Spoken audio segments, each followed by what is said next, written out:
제가 어린 시절 제 고향은 강이 앞에 있었습니다. 그래서 겨울에는 나무로 다리를 놓아가지고 그 나무 다리로 건너서 학교를 다녔고, 여름에 비가 많이 오고 홍수가 나게 되면 그 나무 다리가 떠내려가 버립니다.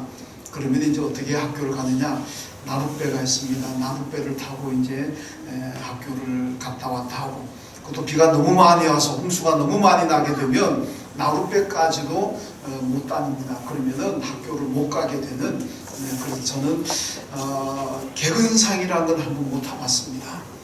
물론 우등상도 못 타봤고, 상이라고는 못 타봤어요. 사실은 요즘 보니까 상이 많아서 요즘 같으면 저도 상을 한두 개 탈 것 같은데, 하여튼 뭐 옛날에는 개근상, 우등상밖에 없으니까 우등상은 제가 공부를 잘 못해서 못 탔고, 개근상은 뭐 고향에 있을 때는 홍수 때문에 자전 1년에 홍수 나면은 뭐 학교 못 가니까 못 탔고, 또 중고등학교 올라가면서는 전학을 제가 8번 했습니다. 8번 전학하는 바람에 그 전학할 때는 꼭 결석일이 한두 들어갑니다. 그래서 또 개근상도 못 받았고 하여튼 뭐 그렇게 학교 생활을 했습니다만은, 이 나룻배를 타게 되면 이 배가 가면 항상 배 안으로 물이 들어옵니다. 물이 들어오기 때문에 배사공이 이제 배를 저으면은 배 안에서는 누군가는 이 물을 계속 퍼내야 됩니다. 그래야지, 안 그러면 물을 퍼내지 않으면은 그 배는 가라앉아 버립니다. 그러니까 배사공이 꼭 필요하고 또 물 퍼내는 사람이 꼭 필요합니다. 오늘 본문을 보면 바로 그 얘기를 하고 있는데, 예수님께서 제자들과 함께 배를 타고 갈릴리 호수를 항해하고 있습니다. 이 성경에 보면은 이 갈릴리 호수인데 이제 바다라고 많이 표현을 합니다.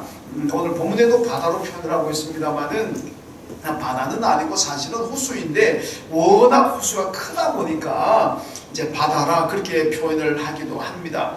근데 여기는 뭐 호수지만은 이 큰 풍랑이 뭐 가끔 일어납니다. 지금도 갈릴리 호수에는 풍랑이 일어날 때가 있습니다.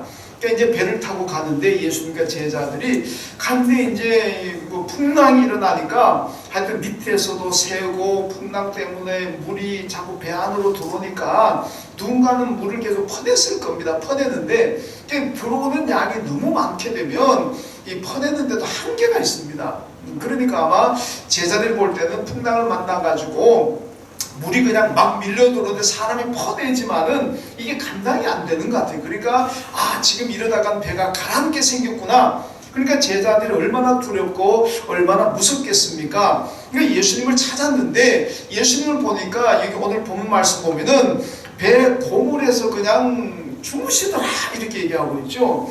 배는 이제 배의 맨 앞머리, 머리라 그러죠. 거기는 이물이라 그러고 맨 뒤를 고물이라 그럽니다. 그러니까 예수님께서 배의 맨 뒤에 가셔가지고 아마 주무셨던 것 같습니다. 그러니까 제자들이 가서 예수님을 깨우면서, 우리는 지금 이 배 안에 물이 들어와가지고 다 죽게 생겼는데 어떻게 한가하게 이렇게 죽으실 수가 있습니까? 그러면서 예수님을 막 깨우잖아요. 그럼 우리가 죽게 되었다 그럽니다. 이런 제자들은 갈릴리에서 고기잡이 하던 사람들입니다. 그러니까 이 갈릴리 호수의 이 생리를 너무나 잘 아는 사람들입니다.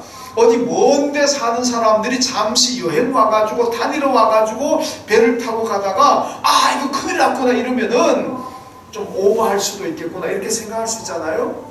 근데 제자들은 갈릴리 호수에서 어릴 때부터 고기잡이로 참뼈가 굵은 사람들입니다.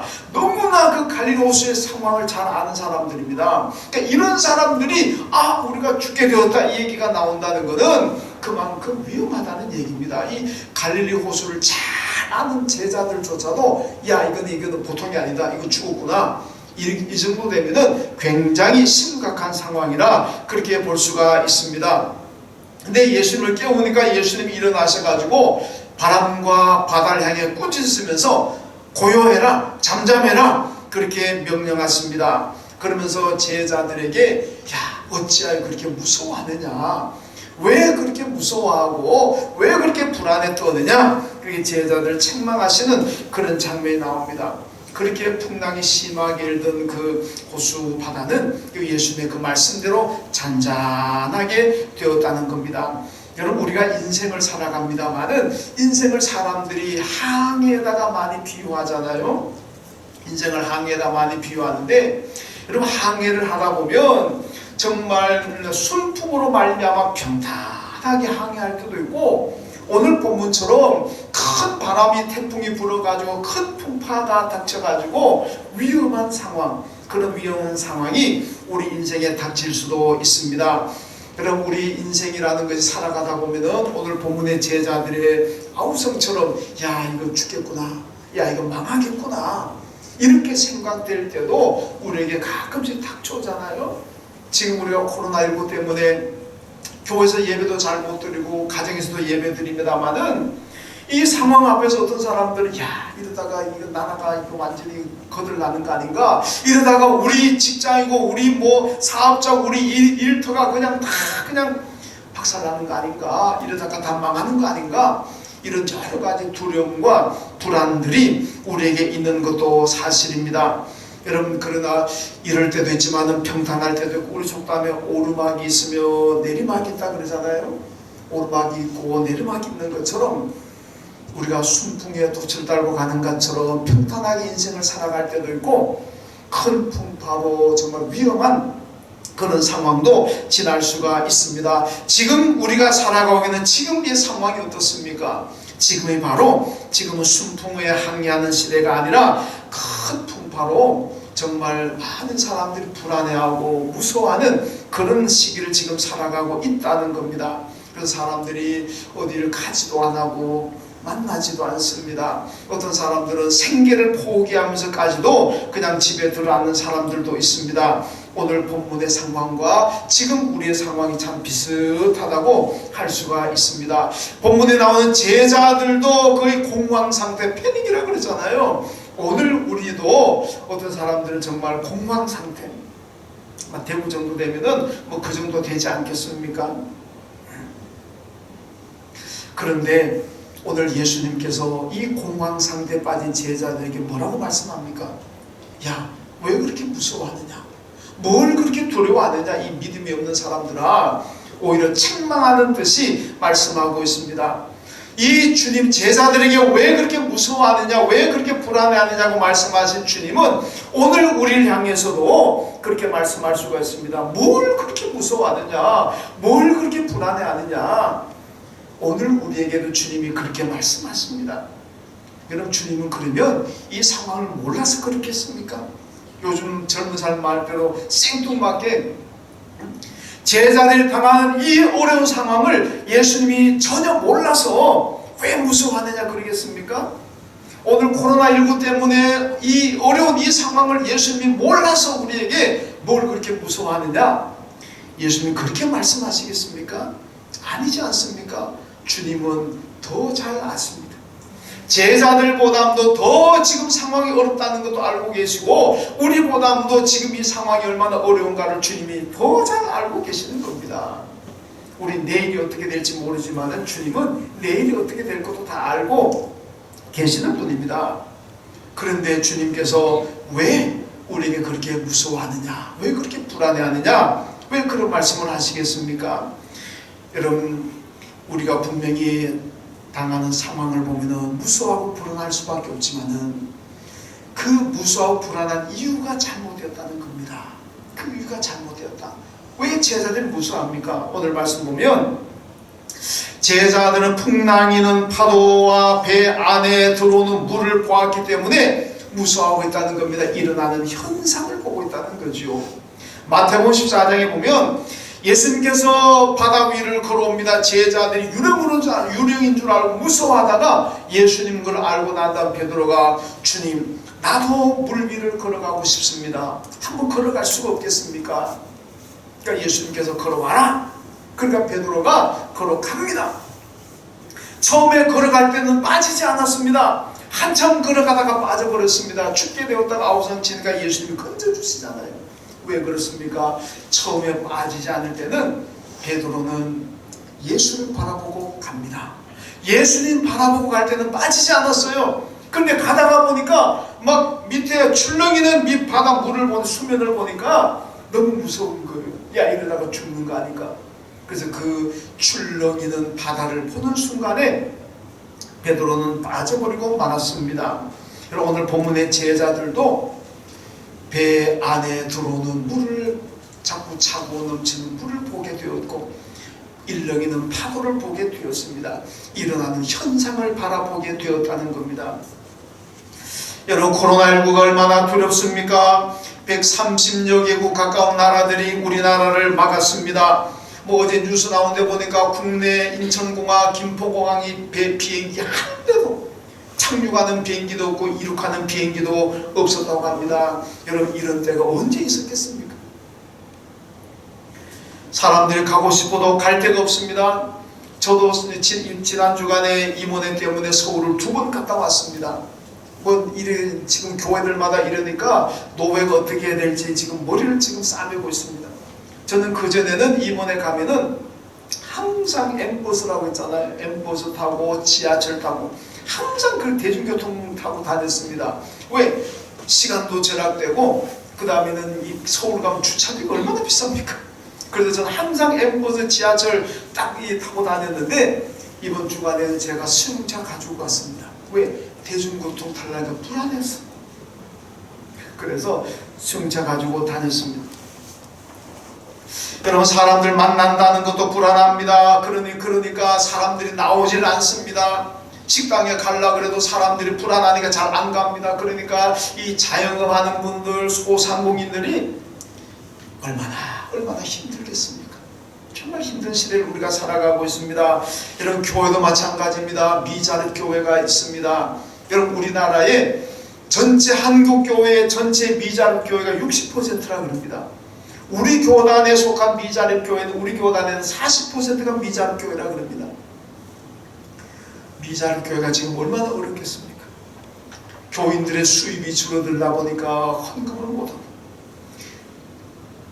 이거 매월 들어가는 월세 같은 건 다 내야 되고 그러니까 교회들마다 지금 굉장히 어렵습니다. 그래서 우리 노회도 큰 교회들, 작은 교회들 도울 수 있는 교회들이 또 특별히 이제 도우려고 합니다. 우리 교회도 이 도움에 이제 동참하게 될 겁니다. 여러분 교회들도 참 힘듭니다. 일어나는 현상들을 보게 되면요 얼마나 불안하고 얼마나 두렵겠습니까? 그런데 이런 가운데서도 풍랑이 있는 이 가운데서도 무서워하지고 불안해하지 않고 두렵지 않게 살려면 어떻게 해야 되겠습니까? 히브리서 12장에 보면은요 무거운 인생의 짐을 지고 나를 올가매는 죄의 짐을 지고 사람들이 넘어지고 쓰러집니다. 너무너무 힘들고 고난이 오고 핍박이 오고 박해가 오고 그래서 쓰러지고 넘어집니다. 그때 히브리서 12장에서 어떻게 하라고 말씀하십니까? 12장 2절을 보면은 믿음의 주요 또 온전케 하시는 이 예수를 바라보라 이렇게 말씀합니다. 내 인생의 짐을 지고 죄의 짐을 지고 넘어지고 쓰러지고 불안하고 두려운 이 세상 가운데서도 내가 두렵지 않고 안전하게 살아갈 수 있는 방법이 뭐냐? 예수를 바라보는 겁니다.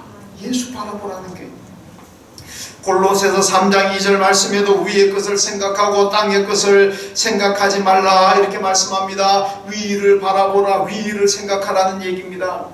위에는 누가 계십니까? 하나님이 계시고 예수 그리스도가 계시는 곳입니다. 예수를 바라보라는 겁니다. 드러나는 현상 코로나19를 바라보면 두렵고 무섭지만은 그러나 위에 계신 예수를 바라보고 주님 바라본다면 그 가운데서도 우리는 두렵지 않고 평안을 누릴 수가 있다는 말씀입니다. 요한복음 14장 27절 말씀에 평안을 너희에게 주노니 곧 나의 평안을 너희에게 주노라. 내가 너희에게 주는 것은 세상이 주는 것과 같지 아니하니라. 너희는 마음에 근심하지도 말고 두려워하지도 말라 이렇게 말씀합니다. 여러분 환난 많은 세상 어려운 세상 가운데서도 평안을 누리는 방법이 무엇입니까? 예수 바라보는 겁니다. 예수 바라보면 우리 주님이 주시는 평안 그 평안을 가질 때에 우리는 이 땅에 살아가는 동안에 어떤 일이 닥치더라도 두려워하지 않고 무서워하지 않고 담대하게 살아가게 될 줄로 믿습니다. 여러분 세상의 평안이라는 것은요 상황에 좌우됩니다. 이 국가적인 상황이 안정되고 내 삶의 상황이 안정되면 나는 평안을 누리지만은 국가적인 위기가 닥치고 내 개인의 삶에 위기가 닥친다면 거기는 평안이 없습니다. 이게 세상의 평안입니다. 내 뜻대로 내 생각대로 잘 되면 내가 평안하지만 내 생각대로 안 되고 어려움이 닥치면은요, 세상이 주는 것은 평안이 아닙니다. 공포와 두려움입니다. 그러나 예수님이 주시는 평안은요, 상황하고 관계가 없습니다. 코로나19보다 더한 질병이 오더라도 우리 주님이 주시는 평안을 가진다면 여러분 언제 어디에서든지 두려워하지 않고 불안하지 않고 살아갈 수가 있다는 겁니다.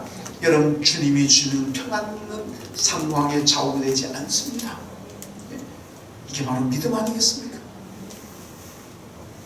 지금도 평안을 누리는 사람이 있습니다. 어떤 사람이 평안을 누리겠습니까? 주님이 주시는 평안을 가진 사람은 지금도 두려워하지 않습니다. 무서워하지 않습니다. 하나님께서 함께 하신대. 뭘 무서워요? 열왕기하서 6장에 보면요, 아람 군대가 도단성을 포위하고 엘리사를 잡으려고 올라옵니다. 이 아람의 나라가요, 뭔가 이스라엘을 치려고 전략을 세우면은 그 다음날 되면 이스라엘이 다 알아버립니다. 그게 다 준비하니까 번번이 아람의 계획이 실패로 돌아갑니다. 아람의 왕이 모여가지고 신하들한테 어느 놈이 이 간첩이냐고, 왜 누가 도대체 우리가 전략을 짜고 전쟁 계획을 세우면 누가 가서 이스라엘 왕에게 가서 다 고자질하느냐? 색출해내라. 그때 한 신하가 있다가, 임금님 그게 아닙니다. 우리에게 고자질하는 간첩이 있어서가 아니라 이스라엘은 엘리사라는 유명한 선지자가 있는데 이 엘리사는 우리가 어떤 전략을 짜든지 다 알아버립니다. 임금이 침실에서 얘기하는 것까지도 엘리사는 다 알아버립니다. 그래서 그 엘리사가 왕에게 자꾸 정보를 제공하니까 우리 계획이 실패하는 겁니다. 그러거든요. 그러니까 아람 왕이, 그래? 엘리사 어디 있느냐? 예, 엘리사가 도단성에 있습니다. 그 도단성 엘리사부터 잡아라. 그래가지고 아람 군대가, 수십만 아람 군대가 도단성을 쫙 포위해가지고 엘리사 잡으려고 올라옵니다. 여러분, 얼마나 무섭고 얼마나 불안하게, 엘리사 입장에서는요, 야, 불안하지 않겠습니까? 얼마나 무섭겠습니까? 그런데 엘리사가 무서워했습니까? 불안해했습니까? 그 사환이 시종된 아이가 나가서 보니까 그 포위에서 올라온 아람 군대를 보고 얘는 기절할 뻔했는데 막 가가지고 엘리사에게, 선생님 큰일 났습니다. 죽게 되었습니다. 이제 우리는 꼼짝없이 죽었습니다. 그래도 엘리사는 전혀 걱정하지 않습니다. 야, 임마, 뭘 그렇게 걱정하느냐? 걱정하지 마라. 전혀 불안해하지 않습니다. 왜 그렇습니까? 엘리사는 그 위험한 상황에 잡히면 죽는데, 그런 상황에서 엘리사는 하나님을 바라보는 믿음을 가졌습니다. 하나님께서 나를 지켜주시고 하나님께서 나를 보호하시는데 뭘 걱정하냐, 불안해하느냐? 그는 불안해하거나 걱정하거나 무서워하지 않았다는 겁니다. 여러분, 오늘 지금으로 말하면은 예수 바라보면 불안도 없고 걱정도 없을 줄로 믿습니다. 어떤 사람이 예수를 바라볼 수가 있습니까? 아무나 예수 바라볼 수가 없습니다. 기도하는 사람만이 예수를 바라볼 수가 있는 겁니다. 여러분, 우리가 자꾸 기도하면요, 기도하는 그 시간 우리가 예수를 바라보잖아요. 우리 기도하는 그 시간 하나님 바라보잖아요. 여러분, 기도하면서 세상 생각하고 기도하면서 어디 뭐 딴 거 생각합니까? 안 그러잖아요. 기도할 때는 예수만 깊이 생각합니다. 기도할 때는 하나님만 깊이 생각합니다. 여러분, 그러니까 기도하는 사람은 예수를 바라볼 수가 있는 거고, 기도하지 않으면 예수를 바라볼 수가 없는 거예요. 기도하는 사람이 왜 능력이 생기고 기도하는 사람이 왜 무서워하지 않겠습니까? 예수 바라보니까, 하나님 바라보니까 걱정이 없는 거예요. 불안이 없는 겁니다. 여러분, 다니엘과 그 세 친구들을 보잖아요. 사자굴에 던져진다는 것이 얼마나 무섭습니까? 풀무불에 던져진다는 것, 쇠를 녹이는 용광로에, 그것도 평소보다 7배나 더 뜨겁게 한 그 용광로에 던져진다는 것 생각해 보세요. 얼마나 불안하고 얼마나 무섭겠습니까? 그런 죽음의 음모를 계획해 놓고 우상을 섬기도록 만들었지만 그들은 그러지 않았습니다. 안 섬겼습니다. 내가 죽을지언정 신상에 절하지 않습니다. 그러면서 어떻게 합니까? 하루 3번씩 매날 예루살렘 성을 향해서, 성전을 향해서 창문을 열어놓고 기도합니다. 그렇게 기도하면 자기들이 잡혀가지고 사자굴에 던져진다는 것도 알고 불로 던져진다는 것도 알고 있습니다. 다 압니다. 알면서도 기도합니다. 기도하니까 하나님께서 그들을 보호하시고 하나님께는 능력 주시잖아요. 어떤 일은 담대함과 불안함이 없는 그런 삶을 삽니까? 기도의 결과인 줄로 믿습니다. 여러분, 제자들이 순교를 무서워하지 않았습니다. 죽인다 그래도 죽여라. 그리고 예수 전합니다. 이 능력과 이 힘이 어디서 나왔습니까? 그들이 오순절날 마가 다락방에서 열흘 동안 기도합니다. 주님께서 승천하시면서 너희가 성령이 임해가지고 성령 받을 때까지 예루살렘 떠나지 말아라. 기도하는 거 아닙니까? 기도하다가 성령이 임하면은 그때 너희가 예루살렘과 유다와 사마리아와 땅 끝까지 가서 내 증인이 되라. 그 전까지는 기도하고 있으라. 그래서 그들이 예수님 말씀대로 예루살렘을 떠나지 않고 마가 다락방에서 10일 동안 열심히 기도했습니다. 기도하니까 능력 받잖아요. 기도하니까 담대해지고 기도하니까 무서움이 없어졌어요. 그러니까 그냥 복음의 현장 가가지고 죽인다 그래도 고개 뒤로 죽여라. 그리고 복음 전하잖아요. 여러분, 기도를 통해서 예수 바라보고 기도하면서 하나님 바라보신다면 코로나19도 두렵지 않고 이 세상 사람들은 오늘 본문의 제자들처럼 우리가 죽었다 망했다 아우성치는 세상에서도 우리는 두려움도 없이 평안을 누리게 될 줄로 믿습니다. 여러분, 기도하시는 가운데 예수 잘 바라보시길 주님의 이름으로 축원합니다. 그리고 또 하나는 오늘 본문의 제자들 왜 무서워했느냐? 믿음이 없어서요. 믿음이 없었어요. 오늘 40절 말씀 보니까 예수님께서 무서워하는 제자들에게 말씀하잖아요. 너희가 어찌 믿음이 없느냐? 이렇게 말씀하세요. 예수님은 제자들이 무서워하는 걸 보고 현상 때문에 일어나는 파도 때문에 아니라 너희들이 믿음이 없기 때문에 두려워한다. 이렇게 말씀하시는 거예요. 제자들의 불안과 무서움의 원인은 바로 믿음이 없는 거였습니다. 여러분, 믿음이라는 게 뭡니까? 다윗이 보여줍니다. 시편 23편을 보면요, 다윗이 그러잖아요.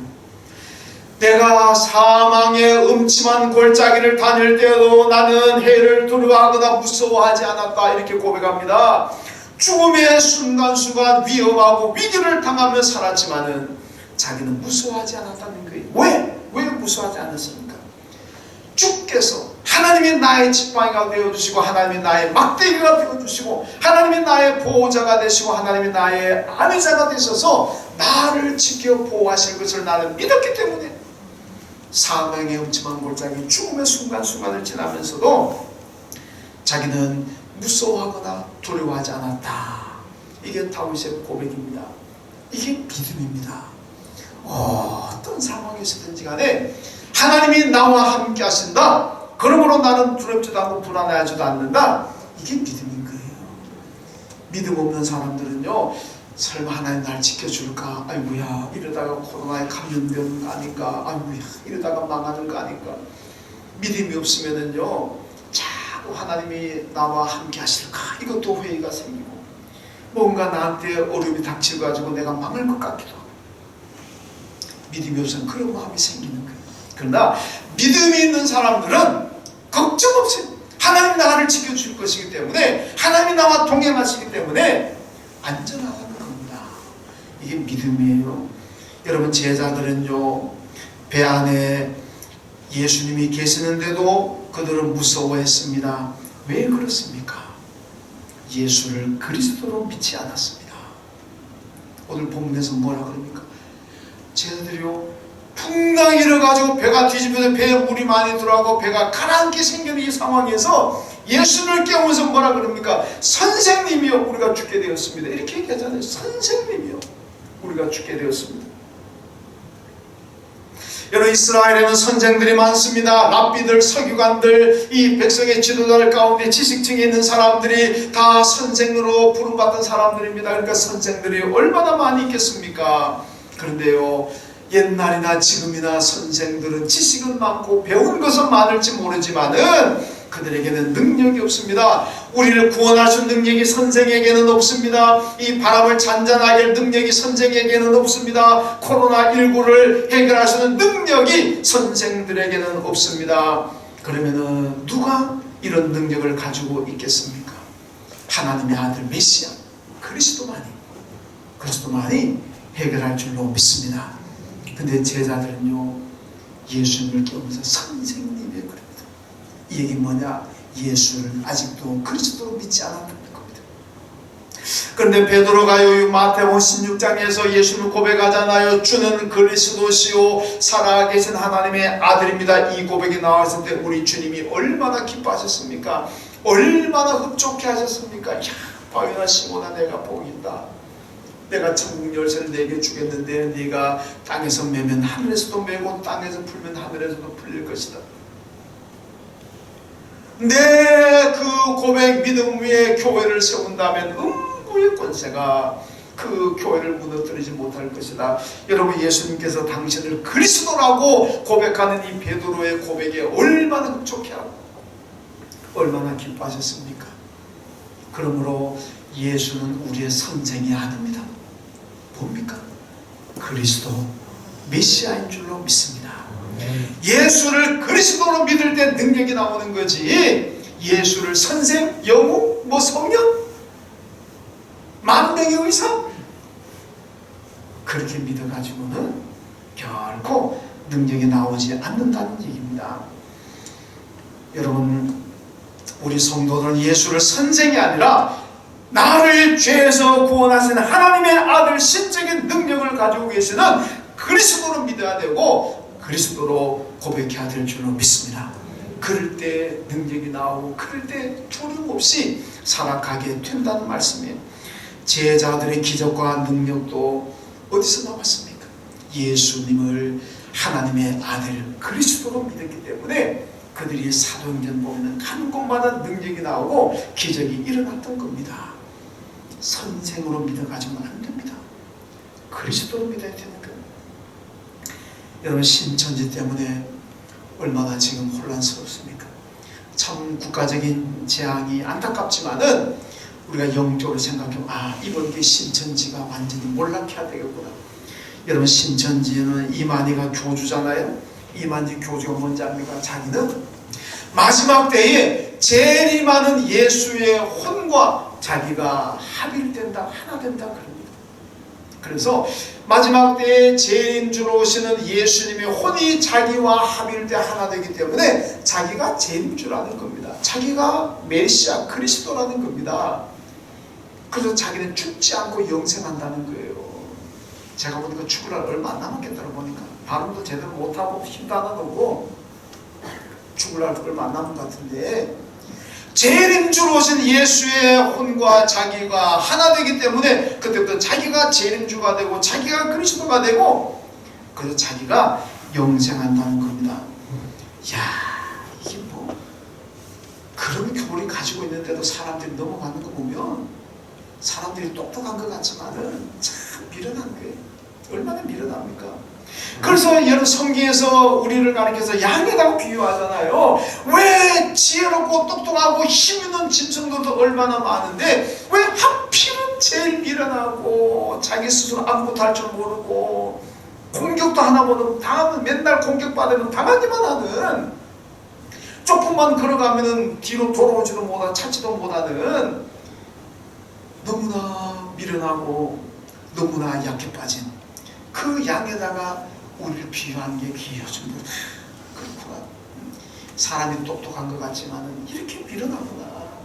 아니, 이만희가 죽지 않고 영생한다니 거기 왜 빠져들어가는 얘기죠. 여러분, 우리를 죄에서 구원하고 우리를 천국까지 인도하시고 우리에게 영생을 주는 그리스도는 세상에 오셔서 십자가 지시고 죽으신 예수 그리스도밖에 없는 줄로 믿습니다. 십자가 지시고 죽으신 예수만이 여러분과 저를 죄에서 구원하시고 영원한 천국으로 인도하신 그리스도 예수인 줄로 믿습니다. 요한복음 10장에서 예수님께서 이단을 향해서 이단 사입을 향해서 뭐라 하지 않습니까? 저는 강도요 절도라 그럽니다. 이단과 사이비자를 향해서 저들은 강도고 절도라 그랬습니다. 여러분, 강도가 절도가 뭐하는 사람들입니까? 자선사업하는 사람들입니까? 빼앗는 사람들이잖아요. 여러분, 저도 이번에 신천지에 대해서 많은 걸 보았는데 신천지는요 아무나 전도하지 않습니다. 신천지의 전도 대상자 목록을 딱 기준이 나왔는 걸 제가 봤는데 보니까요 뭐 여러 가지가 나와 있습니다. 경제적인 면, 사회적인 신분, 성품, 뭐 환경, 그거 다 보고 전도 대상자 고르는 거예요. 근데 그 중에 경제적인 면이 뭔지 압니까? 채무가 없는 사람들, 빚이 없는 사람들, 이런 사람들 전도 대상자에게, 반대로 빚이 있고 삶이 가난하고 이런 사람들 전도 대상자 아닙니다. 여러분 가운데 혹시 대단히 죄송합니다만은 빚이 있고 경제적으로 어렵고 가난합니까? 신천지 전도 대상에서 제외됩니다. 빚이 없고 돈도 많고 경제적으로 이런 사람들이 전도 대상자입니다. 왜 그렇습니까? 그가 빼앗으려고 하는 거잖아요. 그래가지고 돈이 빚 없는 사람들 포섭해가 전도해가지고 그 사람들 돈 빼앗으려고. 그러니까 요한복음 10장에 예수님께서 얘기하잖아요. 강도가 절도라 그러지 않습니까? 아무나 전도 대상자로 삼는 거 아닙니다. 그 사람들은 돈 있는 사람들, 빚 없는 사람들. 여러분, 교회는 그럽니까? 교회는 안 그러잖아요.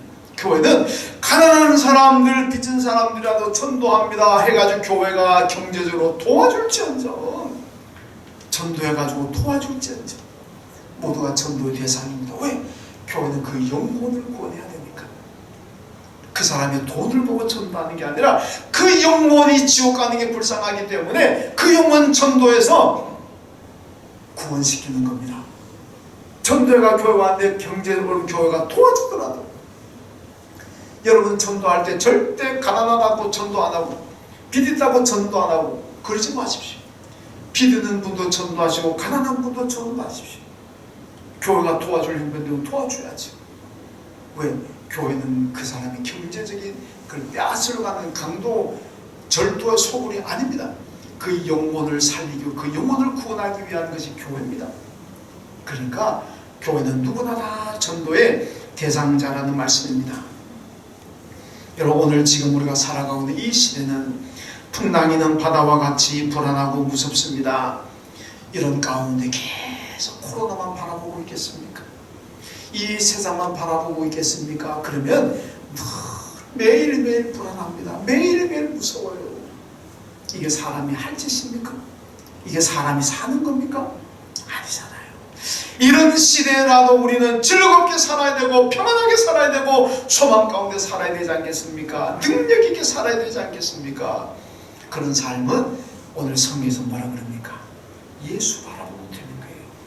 예수 바라보고 하나님 바라보고 눈을 들어 위를 바라보고 예수님 바라보면 능력 얻고 평안을 얻게 될 줄로 믿습니다. 예수 바라보시는 사람들은 기도하는 사람들입니다. 기도해야 돼요. 여러분, 시간이 많습니까? 그동안 내가 바빠가지고 만날 사람도 많고 가야 될 것도 많고 해야 될 일도 많고 그래서 기도 생활 제대로 못했다며 지금 기도할 수 있는 시간이 얼마나 많습니까? 이럴 때 그냥 열심히 기도 많이 해보세요. 제가 가끔 얘기하잖아요. 히스기야가 이사야 선지자로부터 하나님의 명령을 받았는지 죽는다 그러니까 히스기야가 기도하잖아요. 하나님, 나를 좀 생각해 주세요. 내가 그 전에 지금까지 기도도 많이 했고 하나님 큰행도 많이 했고 하나님에서 열심히 살았습니다. 그러니까 그거 생각하셔가지고 날 좀 살려주세요. 하나님 뭐라고? 그래, 내가 내 눈물을 보았다. 내가 그동안 기도 많이 했는 것도 내가 알아. 네가 나를 위해서 선하게 산 것도 내가 안다. 그래, 내가 너 생명 15년 더 살게 해줄게. 15년 더 연장받잖아요. 왜? 그동안 한게 있으니까. 여러분, 이럴 때 기도 많이 하시고, 이럴 때 성경 많이 읽으시고, 그럼 그게 쌓이잖아요. 그러니까 나중에 내가 어려워 고난 당하면은, 환난 당하면은, 하나님, 내가 그때 기도 많이 해놓은 거 있잖아요. 내가 그때 성경 많이 읽은 거 있잖아요. 그거 보시고 날 좀, 내 문제 좀 해결해 주십시오. 그럼 하나님께서 알았다. 내 기억하고 있다. 이 시기에게 내 눈물을 내가 보았다. 알았다는 얘기. 여러분, 이럴 때는 하나님께서 내게 기도의 시간을 주셨다 생각하고 기도하시고 말씀 가까이 말씀 많이 읽어주시고 그러면요, 우리가 기도하는 가운데 기도하게 되면 자연히 하나님 바라보게 되고 예수님 바라보게 되는 거예요. 그러면 거기서 능력을 얻게 되고 담대하게 되고 두려움도 떨쳐버리고 불안도 다 떨쳐버리게 되고 어디서나 평안을 누리게 될 줄로 믿습니다. 이번 기회에 기도 많이 하셔서 예수 바라보고 이 불안하고 무서움을 다 떨쳐버리고 오히려 기쁨과 즐거움과 소망 가운데 평안하시기를 주님의 이름으로 축원합니다. 하나님 감사합니다. 오늘 이렇게 제자들이 풍랑 만나서 죽게 되었다가 아우성 쳤습니다. 그들이 현상을 바라보고 예수를 바라보지 못했기 때문에 이런 위기 가운데서 안절부절하고 죽었다고 아우성 쳤는 것을 봅니다. 하나님, 우리가 지금 살아가고 있는 이 세상이 코로나19 때문에 너무나 불안하고 너무나 두렵기도 합니다. 교회 와서 예배 드리려고 해도 여러 가지로 불안해서 못 오기도 합니다. 하나님, 우리가 이 시기에 더 많이 기도하게 하여 주옵소서. 기도함으로 예수 바라보게 하시고 기도함으로 하나님 바라봄으로 평안을 누리게 하시고 능력과 기적을 행하게 하시고 두려움도 무서움도 다 떨쳐버리고 담대하게 살아갈 수 있는 우리 모두가 다 되게 하여 주옵소서. 예수님의 이름으로 기도하옵나이다. 아멘.